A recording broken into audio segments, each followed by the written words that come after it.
Bom dia, irmãos. Deixa eu pegar aqui. Hoje a gente vai estar continuando, aqui na carta de 1 Tessalonicenses, ainda no capítulo 2, Semana passada o Anderson falou um pouco sobre esse capítulo e hoje a gente vai estar falando, fidelidade em meio ao caos, com um texto base em 1 Tessalonicenses 2, dos versículos 13 até o versículo 16. Vamos lá, quem quiser acompanhar com a gente, na sua Bíblia ou no seu smartphone, eu vou estar projetando aqui também, esse texto. Também agradecemos a Deus sem cessar, pois ao receberem de nossa parte a palavra de Deus, vocês a aceitaram não como palavra de homens, mas segundo verdadeiramente é, como palavra de Deus, que atua com eficácia em vocês, os que creem. Porque vocês, irmãos, tornaram-se imitadores das igrejas de Deus em Cristo Jesus, que estão na Judéia. Vocês sofreram da parte dos seus próprios conterrâneos as mesmas coisas que aquelas igrejas sofreram da parte dos judeus, que mataram o Senhor Jesus e os profetas e também nos perseguiram. Eles desagradam a Deus e são hostis a todos, esforçando-se para nos impedir que falemos aos gentios e esses sejam salvos. Desta forma, vão sempre completando a medida dos seus pecados. Sobre eles, finalmente, veio a ira. Aqui, eu vou colocar uma introdução aqui bem breve, meio que um pouco relembrando alguns pontos que até a gente já viu, mas que vão ser importantes para a gente estar olhando daqui para frente esse texto. O primeiro ponto, eu coloquei aqui como incentivo, porque a igreja lá em Tessalônica, ela era uma igreja jovem, mas ela estava enfrentando uma dura perseguição. Isso era algo que estava ocorrendo lá. Provavelmente essa carta foi uma das primeiras que Paulo escreveu, ele escreve ela em Corinto, e havia uma preocupação dele, que é o segundo ponto, com essa igreja. Por que essa preocupação? Ele sabia que ela enfrentava essa dura perseguição, e por isso, até o Anderson falou no domingo passado que Paulo não consegue ir, mas Timóteo vai, Timóteo consegue ir lá, e por isso que Paulo envia Timóteo lá na esperança de animar esse pessoal para a batalha que eles estavam enfrentando. Paulo tinha uma preocupação, até por todo o amor que ele tinha por essa igreja, ele tem essa preocupação para que essa igreja permanecesse firme, para que ela não desse lugar ao medo, não desse lugar à fraqueza, e que essa fraqueza humana que é comum, principalmente quando se há uma perseguição, para que isso não acontecesse, ele envia Timóteo lá, e para grande alegria dele vieram as boas notícias. Ele recebe boas notícias de que a igreja, por mais jovem que ela fosse, por mais essa dura perseguição que ela estava enfrentando, essa igreja, de uma certa forma, ela estava firme na fé. Ela estava, de uma certa forma, ali na constância da fé. Timóteo confirma isso a Paulo: não, Paulo, eles estão firmes, e por isso Paulo, ele vem e escreve essa carta para eles como um certo ânimo, para que eles permaneçam assim. É muito interessante isso, que Paulo ele percebe isso, aqui na carta ele fala: estejam prontos a sofrer, vamos sofrer, porque vai ser assim, a perseguição ela vai acontecer. E a partir desse texto, o texto da semana passada, o Andão falou sobre Paulo como que se defendendo, aqui ele volta a falar dos Tessalonicenses. Ele começa a falar dessa alegria que ele estava sentindo ali nesse momento. E no versículo 13, ele começa falando sobre isso. Ele começa esse texto: por isso também damos graças. Falando que, depois de ele ter falado do seu ministério, ele retoma agora e volta a tratar os Tessalonicenses, para fazer essas recomendações de mútua harmonia entre eles. E ele começa falando uma coisa, que é muito interessante, que eu quero falar nesse momento, que é esse ponto. Eles tinham abraçado a palavra que ouviram. Paulo começa a mostrar que eles não só ouviram a palavra, e aquilo, de uma certa forma, foi suficiente. Não, mas eles abraçaram a palavra. Eles pegaram para eles. Quando você abraça, você traz para junto de você. Você traz para muito perto. É algo que você gosta muito, vamos dizer assim. E ali Paulo começa a mostrar que receberam da nossa parte a palavra de Deus, vocês a aceitaram. Vocês não ficaram naquela dúvida: não é, será que sim, será que não? O pastor falou um pouco agora sobre a escritura, dela ser inspirada por Deus, dela ser a palavra de Deus, coisa que muitas vezes, hoje em dia, pessoas têm muitas dúvidas. Mas se a gente for parar para pensar, ela é um texto. A Bíblia são tantos livros escritos por várias pessoas, e mesmo assim ela é concisa, É muito interessante como ela fala de uma coisa só, ela não se perde. Se você sozinho escrevesse mais de um livro durante a sua vida, ou durante 50 anos da sua vida, muitas coisas que você escreveu no primeiro, no último, já não estava batendo mais. Você tem aqui essa biblioteca cheia de coisas falando sobre Jesus, e todas elas batem, por mais que o tempo de escrita seja grande, por mais que várias pessoas tenham feito isso. E é muito interessante como Paulo mostra que eles abraçaram, eles receberam com reverência, com obediência a palavra de Deus.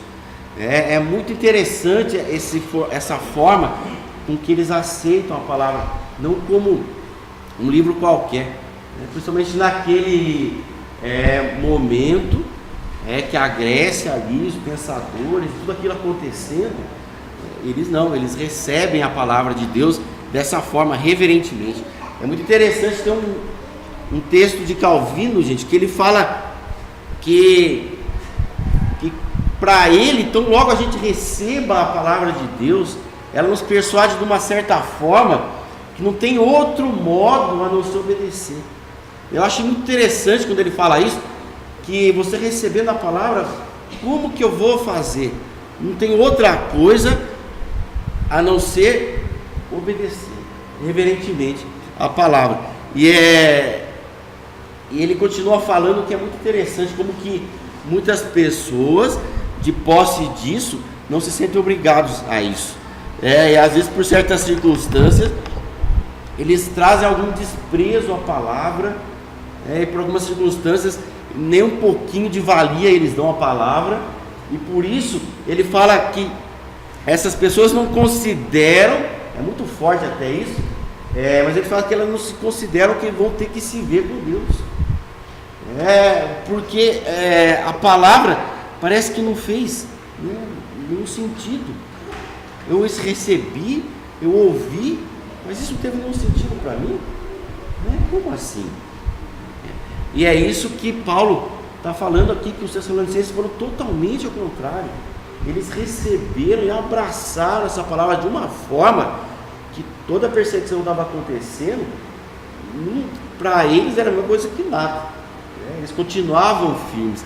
E que isso também a gente possa estar pensando muito, refletindo muito nisso, no nosso dia a dia, como que a palavra de Deus, ela tem influenciado as nossas vidas ou tem mudado as nossas vidas. Será que o simples ler ela já é uma rotina na nossa vida? Ou ela não? Ela tem feito a gente parar e olhar para ela com reverência, olhar para ela com obediência, como palavra de Deus mesmo. Eu tenho um exemplo para dar para vocês. Quando eu estava no meu segundo ano de faculdade, eu descobri uma coisa que me deixou de boca aberta, porque eu não sabia. Uma grande instituição que se diz cristã, dos nossos dias até, não considera os 11 primeiros livros de Gênesis como literais.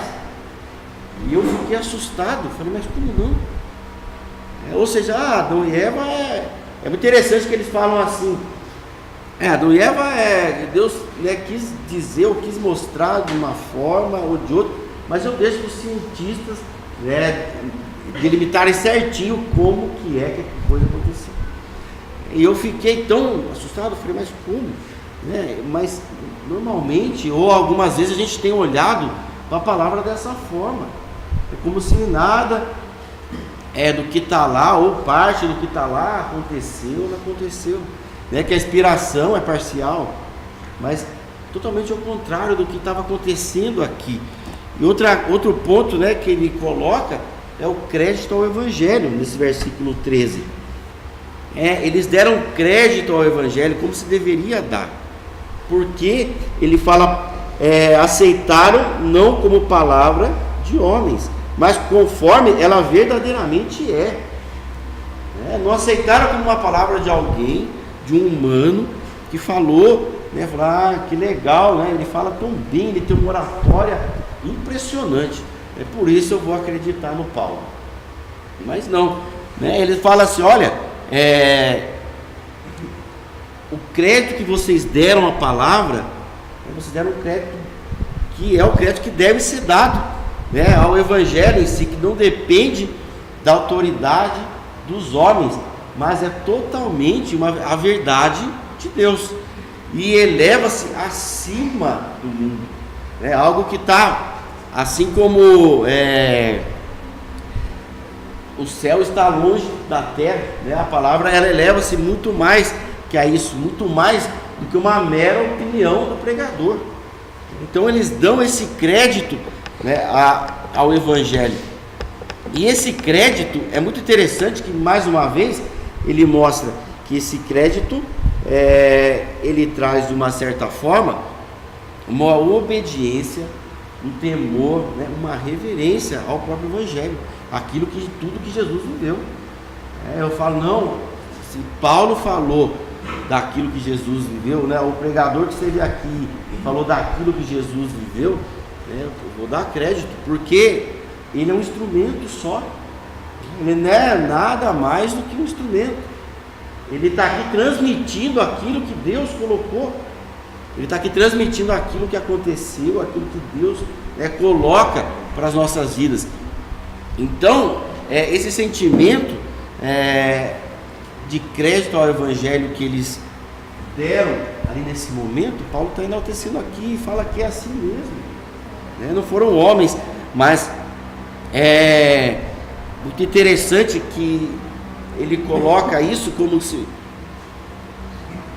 assim não se deve nem por um momento brincar com isso daí, nem por um momento está brincando com essa verdade, porque ela está sendo colocada aqui, e ela tem que ser sido dado crédito, até no ponto dos ministros, até de quem fala ela, que se deve dar crédito ao Evangelho, cuidando para que o ministro não apresente outra coisa, para que não apresente nada diferente daquilo de que está aqui na palavra, porque se nem o próprio Paulo pregou nada diferente, ainda mais nos dias atuais, um pouco muito diferente do que a gente vê, mas é algo que ele coloca aqui, que a gente deve estar a qualquer momento tendo muito cuidado com isso. O outro ponto que ele coloca é a comprovação. Por quê? Ele mostra que a palavra de Deus que ele havia entregado lá era tão viva, era tão eficaz, porque ela produziu fruto, de uma certa forma, ela renova a vida deles, não como doutrinas humanas, que de uma hora chega, outra hora sai, uma hora aparece e é verdade, daqui a pouco não é mais. É muito interessante que essa doutrina, ela não é uma doutrina comum, ela renova as nossas vidas, Em 2006, né, não sei se vocês lembram, acho que no Brasil chegou em 2007, se não me engano, foi lançado um grande livro de autoajuda, né, chamado O Segredo. Esse livro vendeu que nem água. Mas hoje, né, se você perguntar para essa geração aqui, dos nossos pré-adolescentes, por exemplo, eles nem vão saber, e muitos vão falar que livro é esse. Mas é um livro de autoajuda, como muitos outros que a gente tem, que são doutrinas humanas, né, que colocavam, se você quer ser limpo, faça isso. Se você quer ser bem sucedido, né, faça aquilo. Se você quer felicidade, faça aquilo outro. Como já dizem alguns aí, se você quer ganhar dinheiro com livro de autoajuda, escreva um. É que se você escrever um e vender que nem essa mulher vendeu, é ótimo, você vai ganhar dinheiro a rodo. Porque o pessoal tem sede por isso, né? Muitas vezes, né, absorve isso, lê, tenta, né, dar com os burros na água, né, porque não consegue, né, na grande maioria, e esse livro acaba sendo esquecido do conhecimento. E esse é um exemplo, né? No passado, antes de 2007, teve vários outros, e aconteceu a mesma coisa, porque são doutrinas falíveis, são doutrinas humanas, né? Não são uma Bíblia, né, que você já está há tantos anos, e aí o que acontece? Ela ainda está aqui, ela ainda norteia as nossas vidas, ela ainda nos mostra, né, como é o melhor caminho a andar, né? Deus nos mostra como você pode andar melhor nesse mundo corrompido, né, esse mundo maluco, né, e cada vez mais maluco. Você quer saber, né, como que você vai andar sofrendo menos? A Bíblia está aqui, e ela mostra isso para a gente, como um pai amoroso, né, que resolve dar os seus ensinamentos aqui para cada um de nós. E isso mostra como comprovação, né, na vida dos Tessalonicenses. Eles acreditaram, eles abraçaram essa Bíblia, e de agora em diante eles estavam vivendo nessa vida desse jeito, e isso era a grande comprovação, né, do que estava acontecendo, porque eles olharam para a palavra de Deus pregada pelo homem, mas aqui que é interessante, eles olharam para a palavra de Deus, mesmo sendo pregada pelo homem, né? Por que isso, né, é interessante?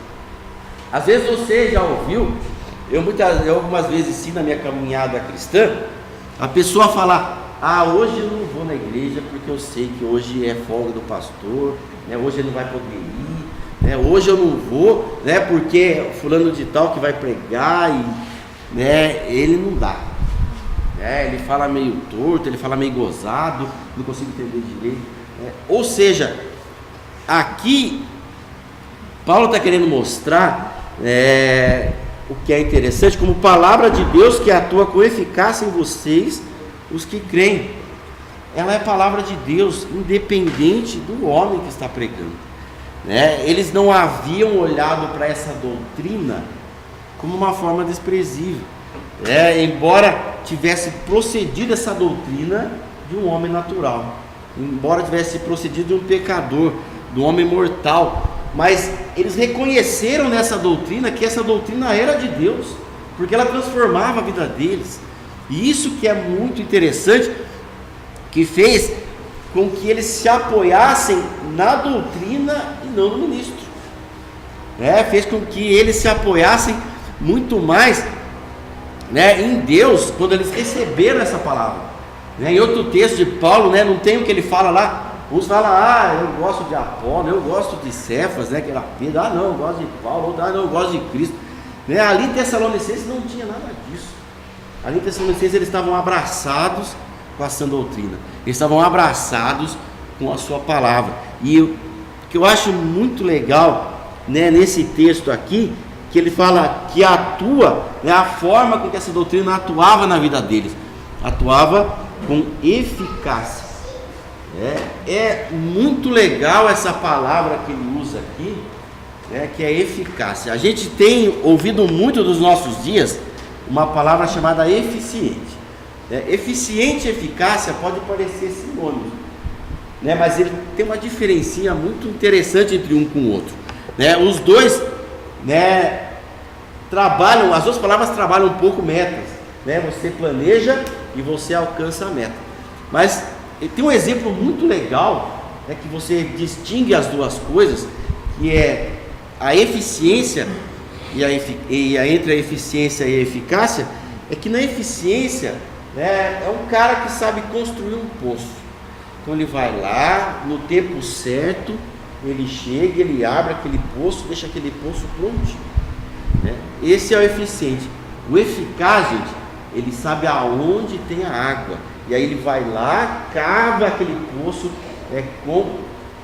na meta certa, com o tempo certo e com a água. Essa é a grande diferença, né, de eficiência para eficácia, e é o que ele mostra aqui para a gente, né? Vocês, como palavra de Deus que atua com eficácia entre vocês que creram, né? A palavra de Deus chegou neles, né, e está atuando dessa forma, né, com a eficácia devida de cada um deles ali. No versículo 14, né, ele vai começar a mostrar para a gente, né, como que ele confirma isso daí, né, de que eles tinham abraçado a palavra de Deus, que eles estavam sendo imitadores, né, das igrejas de Deus. Então, os Tessalonicenses, eles tinham abraçado com toda a sinceridade o Evangelho, né, como se o próprio Deus tivesse colocado isso para eles, apresentado por Deus, porque o grande fruto que mostrava isso era que, mesmo que em meio à perseguição, eles estavam ali sofrendo corajosamente, porque não deve ser muito fácil você aguentar uma perseguição, não deve ser muito fácil você aguentar, ali no caso dele, os judeus, né, ali através da vida deles ali, né, com artimanhas satânicas ali, fazendo com que, assaltando a vida deles, eles corajosamente aguentando o tranco ali. E isso fazia com que eles, parece que, né, obedecessem mais ainda. Eles viam que estavam sendo atacados, e aí Paulo, ele fala aqui no seu versículo 14, né, vocês, irmãos, tornaram-se imitadores das igrejas em Cristo Jesus, que estão na Judéia, porque lá, imagina lá no centro, né, do olho do furacão, a igreja que se formou lá na Judéia estava aguentando o tranco, e ele mostra para vocês que têm sido imitadores dessas igrejas, que também aguentam, por mais que Satanás acuse ali de uma certa forma, ou assalte essas igrejas, elas estão aguentando, e vocês da mesma forma também, né? E isso não faz de forma nenhum desmerecimento, né, de você falar assim, eu estou aguentando o tranco de Satanás aqui, por isso eu sou bom.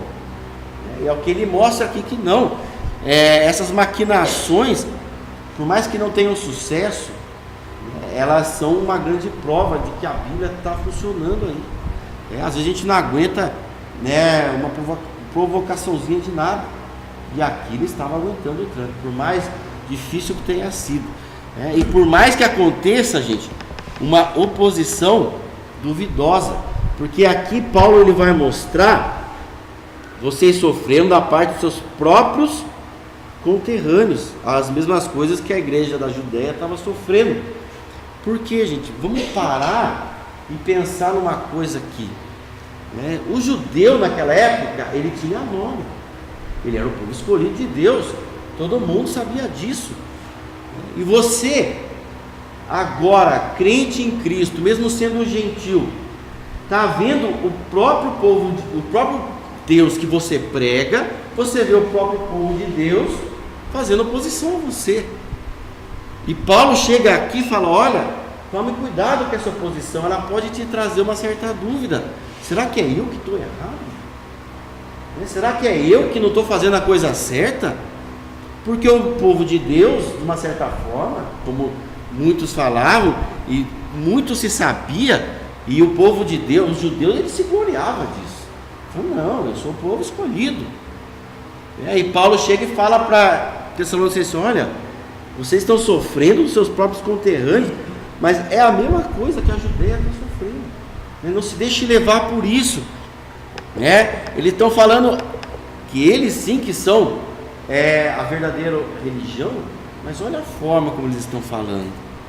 E aí ele mostra isso, e ele vai começar a partir de agora falar que essa oposição, ela é uma oposição muito baixa. Ela é uma oposição dos judeus, mas ela é baixa. Ela é uma oposição que faz os judeus serem inimigos resolutos do próprio Deus. Eles estão sendo inimigos do próprio Deus que eles pregam, do próprio Deus que eles falam que eles são nação. E aí Paulo começa a mostrar isso para eles, para que eles vocês fiquem firmes, por quê? Olha os exemplos lá, seus próprios irmãos judeus, eles estão passando por isso.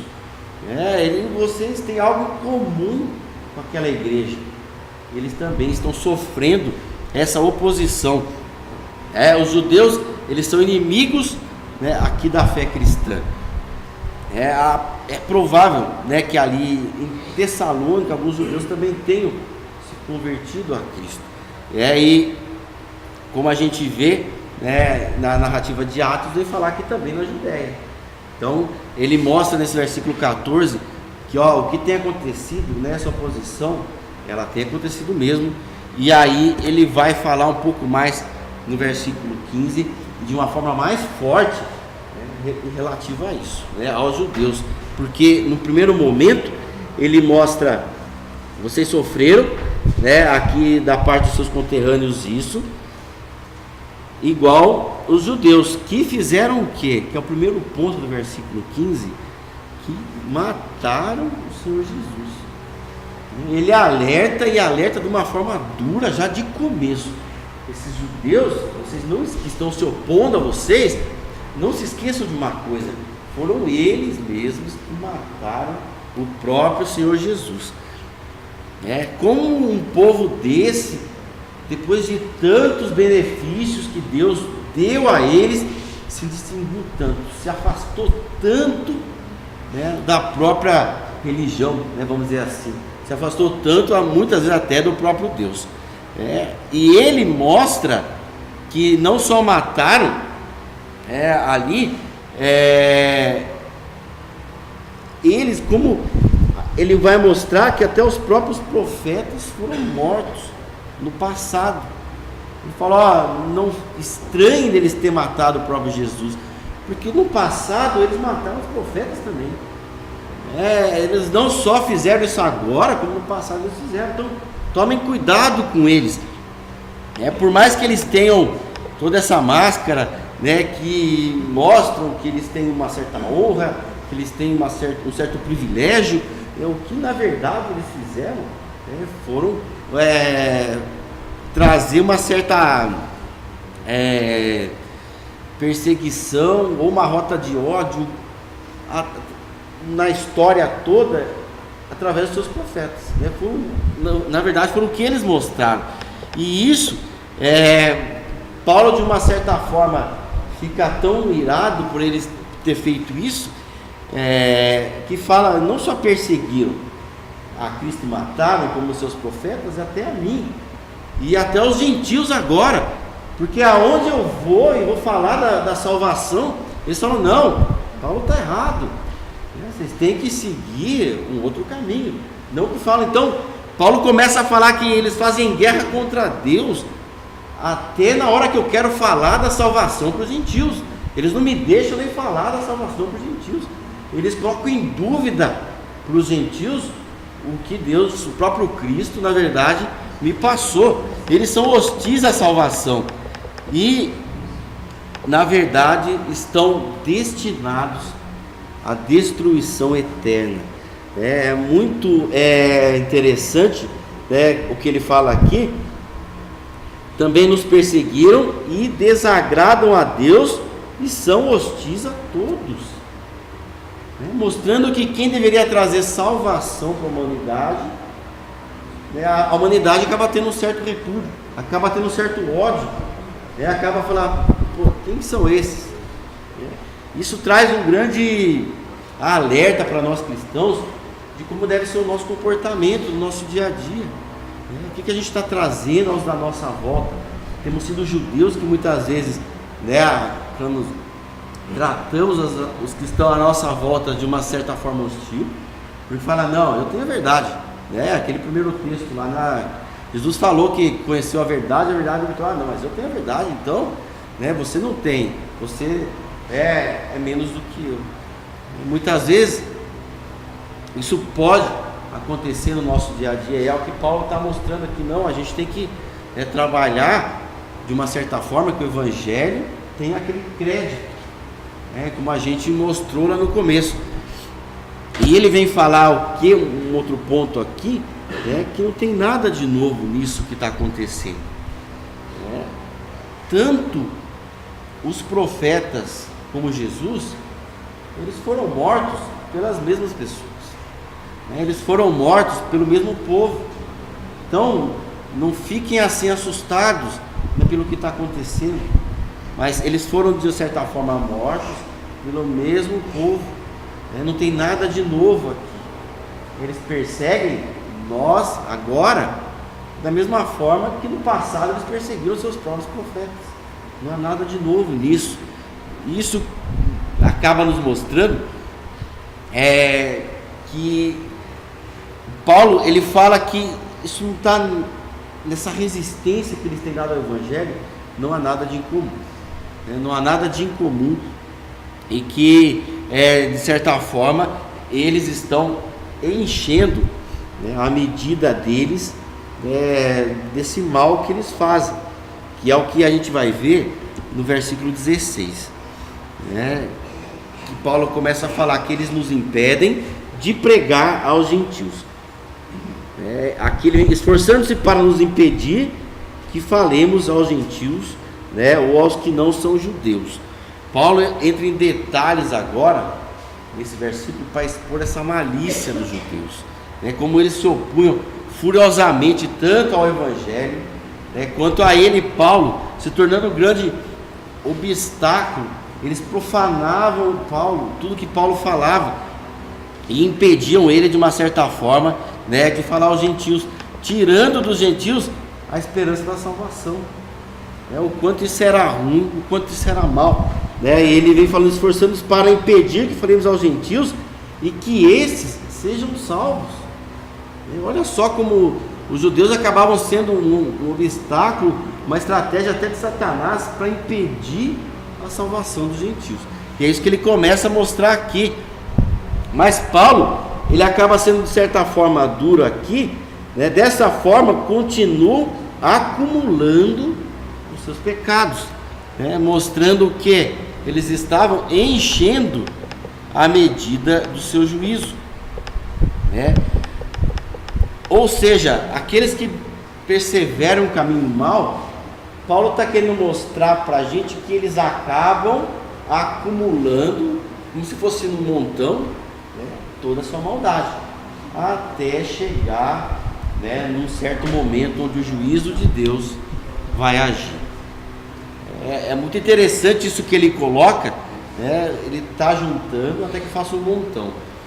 Tem um texto de Salmos que fala muito isso, não é até quando, Senhor? Eu vejo o ímpio se dar bem e eu aqui me dando mal. Até quando, Senhor? Eu que cumpro com os seus decretos, eu que cumpro, observo os seus mandamentos, estou vendo tudo acontecer de mal para mim, o ímpio aqui está enriquecendo, está ficando bem. Até quando? E aqui Paulo nos mostra que o que acontece é isso. Os judeus eles estavam acumulando, Deus deixa acumular. Por mais injusto que seja,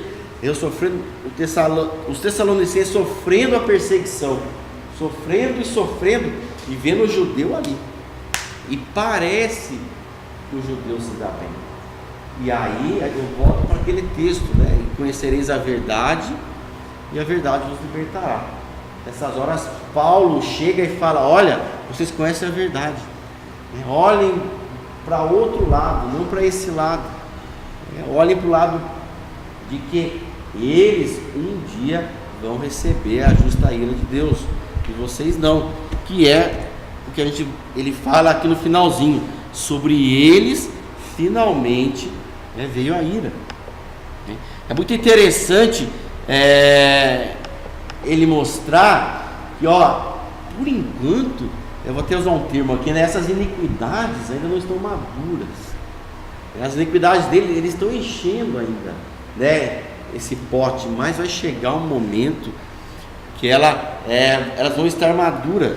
E aí, esse pecado tão grande, uma hora vai chegar até o céu, e aí a casa vai cair para eles. E é o que ele fala aqui, sobre eles finalmente veio a ira.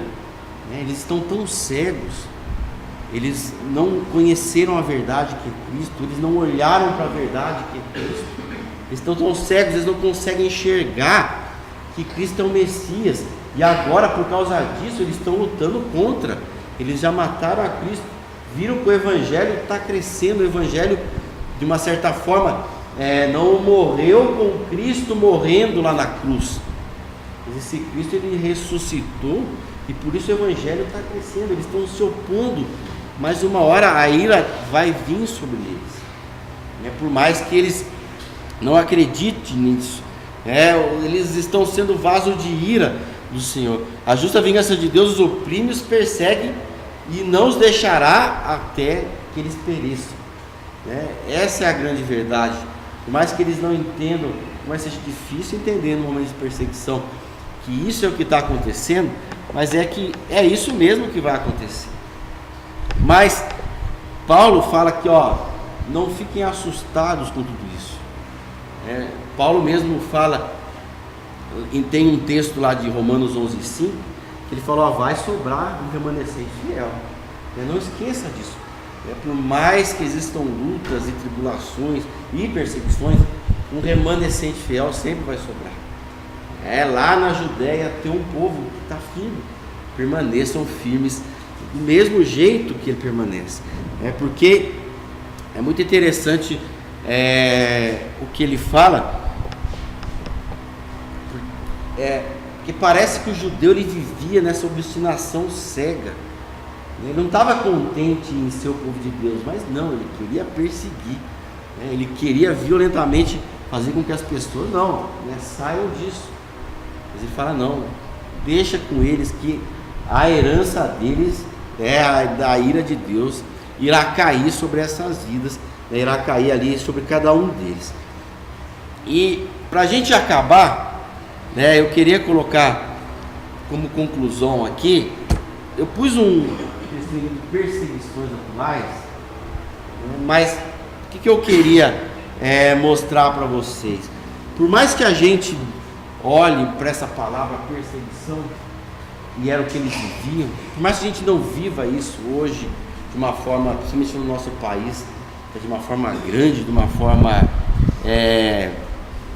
assim, que nos oprima muito, essas perseguições, gente, elas começaram na pessoa de Cristo. A gente tem que entender que elas começaram lá. Havia uma perseguição muito ferrenha com Cristo. A palavra de Deus, ela nos mostra em todos os pontos, que sempre tinha um fariseu lá que estava cutucando Jesus, e estava tentando provar Jesus, estava tentando de uma certa forma fazer com que Jesus caísse, para ele falar, não, tem pecado, vamos lá, esse tem que sofrer a dura punição. E mesmo assim, Jesus acabou trilhando o seu caminho perfeitamente. Isso é uma coisa muito interessante. Se a gente olhar para a Bíblia, e a gente falou muito de abraçar a Bíblia, e eu depois até quero falar mais um pouquinho sobre isso, mas tem um texto de Isaías que eu até acho muito interessante, que fala que ela não voltará para mim vazia. Ele, no Velho Testamento aqui, ele usa esse termo de que ela não voltará para mim vazia. No versículo 10 e 11 de Isaías 55, eu vou estar lendo aqui para vocês. Assim como a chuva e a neve descem dos céus e não voltam para eles sem regarem a terra, e fazem-na brotar e florescer, para ela produzir semente para o semeador e pão para o que come, assim também ocorre com a palavra que sai da minha boca. Ela não voltará para mim vazia, mas fará o que desejo e atingirá o propósito para a qual a enviei. A gente falou muito da Bíblia, de que ela é a palavra de Deus. Imagina Deus falando, olha, a palavra que eu falei a respeito de Cristo, ela não vai voltar vazia. Esse é Isaías 55. Isaías 53, que é um pouco antes, eu vou até projetar esse versículo para vocês, vai falar sobre Jesus. Ele fala: ó, eu vou enviar meu filho e ele vai trazer a salvação para cada um de vocês. E essa era uma promessa de Deus. Ele promete isso lá em Isaías, e a gente vê isso cumprindo aqui, né, nos livros de Mateus, né, Marcos, Lucas e João. Então a palavra de Deus, ela não voltou vazia. Ela não somente foi como livro de autoajuda jogada pelo ar, né? Pelo contrário, ela veio mesmo em perseguições ali na pessoa de Jesus, né? E acabou acontecendo. E que palavra era essa? Eu vou colocar para vocês aqui. É um texto que eu gosto muito, gente. É um texto que eu gosto bastante, e vem mostrar que palavra que foi essa, né? Relativo à perseguição que Jesus sofreu. Mas ele foi transpassado por causa das nossas transgressões, foi esmagado por causa de nossas iniquidades. O castigo que nos trouxe paz estava sobre ele, e pelas suas feridas nós fomos curados. Esse versículo de Isaías 53:5, ele é muito interessante, né? Essa perseguição que o povo sofria lá, uma perseguição que o povo de hoje, em alguns cristãos, em alguns países, ele sofre, ela já existiu em Jesus. E ele foi esse grande exemplo, como mostra esse versículo, né, muito antes dele vir, né, para a nossa humilde terra aqui. É muito interessante como ele coloca que ele foi transpassado.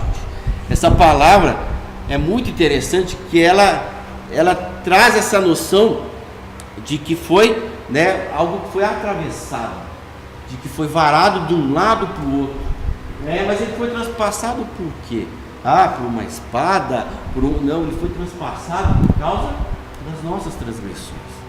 Foi por causa das nossas transgressões que ele sofreu lá. Foi por causa das nossas transgressões que ele foi, que ele passou todo, né, esse momento de dor, né, por causa das nossas violações, por causa da nossa desobediência. E por causa disso ele foi esmagado, né, ele foi moído, como foi falado aqui, né, ele foi de uma certa forma esmigalhado, triturado, né, ele sofreu muito por nossa causa, ele sofreu muito para nos trazer vida, para nos mostrar essa verdade, né, que tanto o pessoal lá de Tessalônica abraçou, como hoje nós devemos abraçar. Ele sofreu e ele morreu ali por cada um de nós, né, e não foi à toa, né, foi para nos trazer esse castigo que ele sofreu, essa perseguição, essa dura missão que ele passou ali. Ele sofreu para nos trazer paz, para que essa paz, para que esse contentamento exista em nós. Só ele pode nos trazer essa verdadeira paz, e só ele pode nos trazer cura por causa das suas feridas. Ele sofre tudo isso e nos traz paz, nos traz cura por causa dessas feridas. Ele precisou passar por essa perseguição, por essa dor, para que nós, fôssemos sarados, para que nós tivéssemos vida, para que nós tivéssemos a verdade nas nossas mãos. Que a gente possa estar entendendo, que isso possa estar atravessando os nossos corações. Porque eu coloco essa pergunta, que crédito temos dado, ao Evangelho? Que crédito nós temos dado ao Evangelho? Os de Tessalônica, eles receberam, e a palavra de Deus, e deram esse profundo crédito a ele, qual que tem sido, esse nosso comportamento diante dessa realidade dos tessalonicenses, diante de tudo que eles viveram, e de que forma nós temos abraçado a palavra de Deus. Será que nós temos abraçado, ou ela é só uma devocional que eu vou lá, leio, fecho e vou embora? De que forma que ela tem nos atingido? De que forma que a gente tem abraçado essa palavra? Nós realmente acreditamos, naquilo que nós cremos? Eu resolvi colocar né, esse cântico Tua Voz, para a gente estar cantando hoje, para a gente estar refletindo muito bem sobre esse cântico, que ele fala que a Tua voz aquece o meu coração, devolve a minha vida a razão. Será que a palavra de Deus tem devolvido a razão, né, para a minha vida? Ou não, ela tem sido um mero livro, ou mais um livro, ou um livro de autoajuda somente? Ela tem, muitas vezes feito eu abrir mão de decidir o que é melhor e deixo o próprio Cristo governar no meu coração. É muito interessante, é muito forte a letra dessa música, e que isso possa ter para cada um de nós um sentido diferente, né? Que a palavra de Deus tenha um valor totalmente diferente na nossa vida e não só meramente um livro. Essa semana, esse mês na verdade, eu li um artigo, eu até queria terminar com essa frase de uma escritora polonesa, que eu até nem vou me arriscar a falar o nome dela aqui, né? Porque naquele país se cultiva muito mais as consoantes do que as vogais, né? Eu não vou passar essa vergonha, né? Mas eu trouxe o nome dela aí. Na hora que eu estava lendo, ela estava escrevendo alguns comentários, né? Respostas de pessoas comuns sobre determinados assuntos. Eu achei muito interessante uma coisa que ela falou, né? Que eu até resolvi colocar aqui. Frequentemente se diz, né, um escritor fracassado, mas nunca um leitor fracassado. É muito interessante isso que ela falou. Eu queria trazer isso para as nossas vidas, para que a gente reflita, né? Será que eu tenho sido um leitor fracassado das Escrituras? Será que eu não tenho lido ela da forma como ela devia ser lida? Que a gente possa estar refletindo sobre isso, né? Eu não quero ser um leitor fracassado da Bíblia. Eu quero ser um leitor, né, que traga a Bíblia para perto de mim como num abraço, como os Tessalonicenses fizeram, né, como eles realmente viveram ali naquele momento a doutrina, a verdadeira doutrina cristã. Isso é o que eu queria aí, né, deixar para vocês. Deixa o meu reverendo aí para estar dando continuidade.